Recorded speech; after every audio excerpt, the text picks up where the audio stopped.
नमस्ते। आज के इस वीडियो के अंदर हम पुनर्जन्म के ऊपर बात करने वाले हैं। आज के कुछ तथाकथित स्वघोषित आचार्य कहते हैं कि पुनर्जन्म जो है वो मृत्यु के बाद नहीं होता, बल्कि वो इसी जन्म के अंदर जो मन की विभिन्न अवस्थाएं हैं उसे ही कहते हैं। इसके अंदर कितना सच है, पुनर्जन्म क्या है, वेदांत के अनुसार पुनर्जन्म किसे कहते हैं और किसका होता है पुनर्जन्म, ये सब कुछ आज हम स्वामी विवेकानंद की ज्ञान योग पुस्तक जो पूर्ण रूप से अद्वैत वेदांत के ऊपर आधारित है, इसके ऊपर चर्चा करेंगे, जिसके अंदर हम जानेंगे कि आत्मा क्या है, मन क्या है और स्थूल शरीर क्या है, क्योंकि इन तीनों की समष्टि को ही एक व्यक्ति कहते हैं और इनमें से पुनर्जन्म किसका होता है यह भी आज हम समझेंगे। वीडियो थोड़ा लंबा हो सकता है, किंतु इस टॉपिक के ऊपर इससे विस्तार पूर्वक वीडियो आपको और कहीं भी नहीं मिलेगा। तो चलिए शुरू करते हैं। सर्वप्रथम हमें आत्मा के बारे में जानना चाहिए। तो आत्मा किसे कहते हैं? आत्मा जो है वो स्वयं चैतन्य है। समस्त संसार के अंदर जो चैतन्यता, हलचल इत्यादि दिखते हैं, उनके पीछे आत्मा के ही शक्ति विद्यमान है। अब यह चैतन्य है, इसका अर्थ यह हुआ कि यह यौगिक पदार्थों से नहीं बनी हुई है, क्योंकि कोई भी वस्तु जो दो पदार्थों के मिलन से बनती है वो चैतन्य नहीं हो सकती। अब यह यौगिक पदार्थों से नहीं बनी है, इसका मतलब कि इसका आदि भी नहीं है, इसकी कभी भी शुरुआत नहीं हुई, और इसकी कभी शुरुआत नहीं हुई अर्थात इसका कोई रूप भी नहीं है, क्योंकि जिस भी वस्तु का रूप होता है वो कुछ वस्तुओं के मिलन से ही बनती है। उदाहरण के लिए हम घर लेते हैं तो घर जो है वो ईंटों, सीमेंट और जो कड़िया है उसकी शक्ति की समष्टि से बना हुआ है। अब ये समष्टि से बना है अर्थात यौगिक तरीके से बना है, और यौगिक तरीके से बना हुआ होने के कारण इसका कभी न कभी विनाश भी होगा। किंतु आत्मा जो है वो यौगिक तरीके से नहीं बनी है, वो स्वयं चैतन्य है और इसी कारण वो अनादि है। अब जो अनादि है उसका कभी भी अंत नहीं होता, क्योंकि अंत उसी का होता है जिसके पास एक रूप है। और हमने पहले ही देखा कि रूप केवल यौगिक पदार्थों का होता है। कुछ वस्तुओं के मिलन से जो एक वस्तु बनती है उसी का रूप होता है, अन्य किसी वस्तु का रूप नहीं होता। आपने अपने आसपास भी देखा होगा कि जो रूपयमान वस्तु है, जिस वस्तु का रूप है, उसका कभी ना कभी शुरुआत अवश्य हुई है, किंतु जिसका रूप नहीं है उसकी कभी भी शुरुआत नहीं हो सकती। अब आत्मा का रूप न होने के कारण अवश्य ये आत्मा सर्वत्र व्याप्त होगी, क्योंकि सीमाओं के अंदर किसी भी वस्तु को उसका रूप ही बांधता है। इसका तो कोई रूप ही नहीं है तो इसकी कोई सीमा भी नहीं होगी, और यह सीमा न होने के कारण आत्मा सर्वत्र व्याप्त है। अर्थात भारत में, अमेरिका में, इंग्लैंड में, सब जगह पे एक ही आत्मा विद्यमान है, और यह एक आत्मा अर्थात आप ही सब जगह पे विद्यमान है, क्योंकि आपका वास्तविक स्वरूप तो आत्मा ही है। तो यह हमने आत्मा को जाना। अब हम मन के ऊपर चर्चा करते हैं। आत्मा से नीचे आता है मन।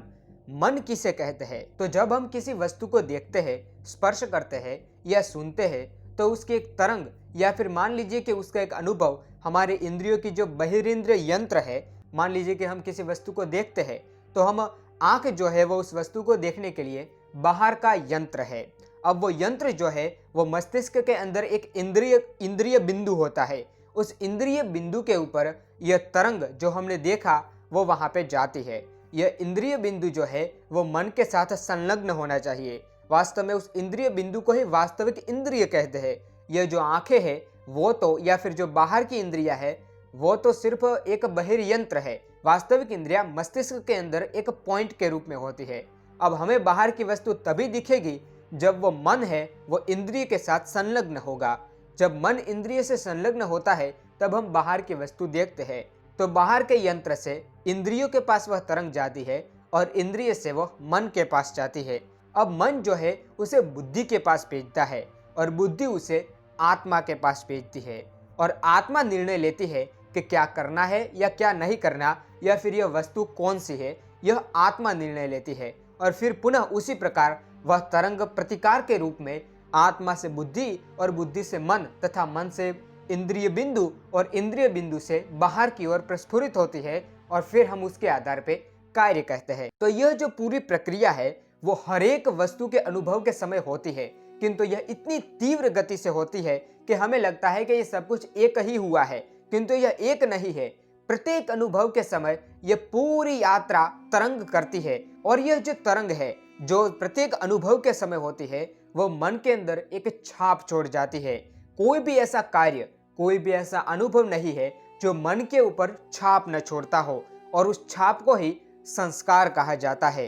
वास्तव में इन संस्कारों की समष्टि को ही मन कहते हैं।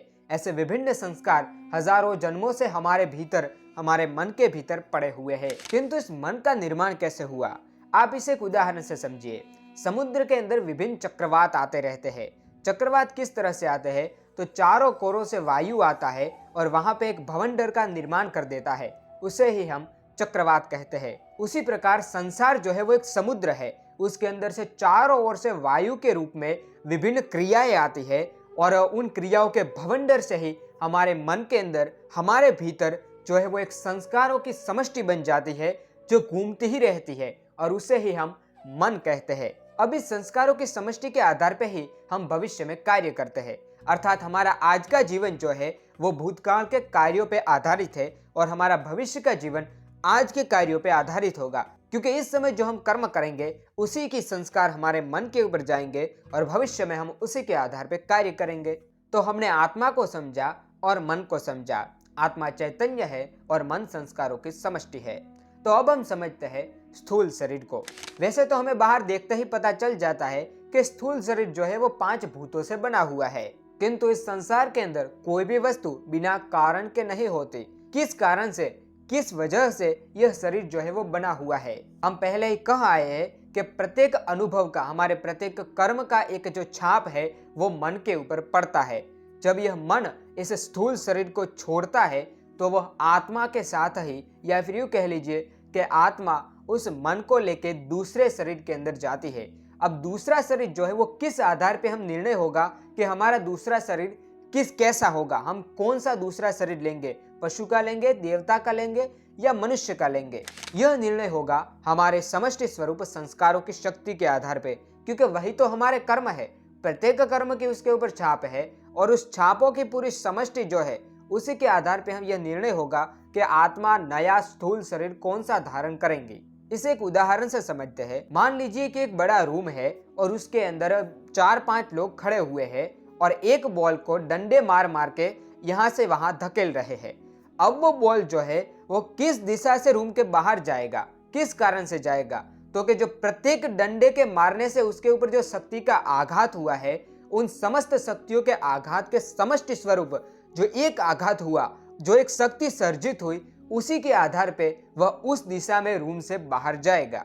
इसी प्रकार हमारे विविध कर्मों के कारण मन जो है वो एक समष्टि संस्कार स्वरूप शक्ति रखता है, और उसी शक्ति के आधार पे, उसी मनो के संस्कार के आधार पे हम नया शरीर धारण करेंगे। आत्मा जब शरीर छोड़ता है, जब यह स्थूल शरीर छोड़ता है, तब वह समस्त संस्कारों को लेके, माने मन को लेके जाता है एक नए स्थूल शरीर के अंदर। अब वह स्थूल शरीर कैसे गढ़ता है, वो प्रथम तो हमारे संस्कारों की समष्टि को देखता है कि किस आधार पे कैसे कैसे कर्म किए हुए हैं, और उसी के आधार पे वो नए उपादानों को ढूंढता है कि इन संस्कारों को भोगने के लिए नया शरीर धारण किया जा सके, क्योंकि जैसे संस्कार हो गए उसी को भोगने के लिए उसी प्रकार का शरीर होगा। यदि हमने पशुवत कर्म किए हैं तो हमारे संस्कार भी पशुवत हो गए, इसीलिए हमें नए जन्म के अंदर पशु का शरीर धारण करना होगा। यदि हमारे कर्म देवों के जैसे है तो संस्कार भी देवों के भांति हो गए, तो हमें नया शरीर भी देव का ही धारण करना होगा, क्योंकि उन कर्मों को भोगने के लिए, उन संस्कारों को भोगने के लिए जो है वो हमें नया स्थूल शरीर देव का ही चाहिए, वो पशु शरीर के अंदर नहीं भोगते जा सकते।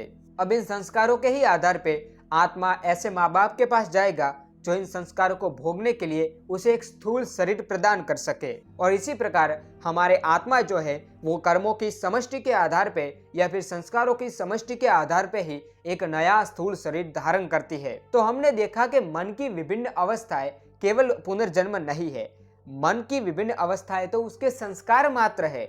उन्हीं संस्कारों के आधार पे हमें नया शरीर भी मिलता है। अब यह स्थूल शरीर जो है उसका तो नाश हो जाता है, किंतु मन जो है वो कुछ सूक्ष्म तत्वों से बना हुआ है, इस कारण उसका नाश नहीं होता। वास्तव में उसका नाश करना ही तो मुक्ति है। जब मन का नाश हो जाता है तब आत्मा देख पाता है कि मैं तो सर्वत्र व्याप्त हूँ, मैं केवल इस मन तक सीमित नहीं हूँ, मैं केवल एक देह तक सीमित नहीं हूँ। और जब वह ऐसा अनुभव कर लेता है तो वह सर्वत्र व्याप्त ब्रह्म हो जाता है, और यही मुक्ति है। वास्तव में मुक्ति इतनी सरल नहीं है कि मरने से ही हमारे जो समस्त संस्कार है, हमारे समस्त जो कर्म है वो नाश पाम जाए। इतना सरल नहीं है। हमारे समष्टि संस्कार नया स्थूल शरीर अवश्य धारण करते हैं इन्हें भोगने के लिए, क्योंकि स्थूल शरीर का नाश हो जाता है किंतु मन का नाश नहीं होता। भगवान ने गीता में भी कहा है कि जिस प्रकार वायु जो है वो एक जगह से दूसरी जगह पे फूल की सुगंध को ले जाती है, उसी प्रकार आत्मा एक स्थूल शरीर से दूसरे स्थूल शरीर के ऊपर ये जो अंतःकरण समष्टि स्वरूप संस्कार है इन्हें ले जाती है। आत्मा अपने साथ क्या क्या ले जाती है उसे जानने के लिए आपको गीता का अध्ययन करना होगा, या फिर आप ज्ञान योग भी पढ़ सकते हैं। तो आशा करता हूं कि आप चैतन्य स्वरूप आत्मा, समष्टि संस्कार स्वरूप मन और उसी के आधार पर बना हुआ हमारा स्थूल शरीर, इन तीनों को ही बिल्कुल विस्तार के साथ समझ चुके होंगे। अब आपको यह बिल्कुल भी नहीं होना चाहिए कि पुनर्जन्म नहीं होता, क्योंकि पुनर्जन्म बहुत ही युक्ति संगत विचार है। उसके बिना हमारे सारे शास्त्र ही निष्फल है, क्योंकि यदि पुनर्जन्म नहीं है तब तो मृत्यु के बाद हमारी मुक्ति ही निश्चित है। और यदि पुनर्जन्म न होता और मृत्यु से ही मुक्ति हो जाती तो फिर प्रत्येक व्यक्ति को मरने की ही सलाह देनी चाहिए, क्योंकि उसके बाद तो उसकी मुक्ति निश्चित है। किंतु ऐसा नहीं है, हमारा पुनर्जन्म अवश्य होता है। हमारे पहले भी कई पुनर्जन्म हो चुके हैं, आगे भी कई पुनर्जन्म हो गए। और यदि आप भगवान की भक्ति करते हैं, ज्ञान कर्म भक्ति किसी की मार्ग के ऊपर चलते हैं, तो आपको मुक्ति भी मिल सकती है।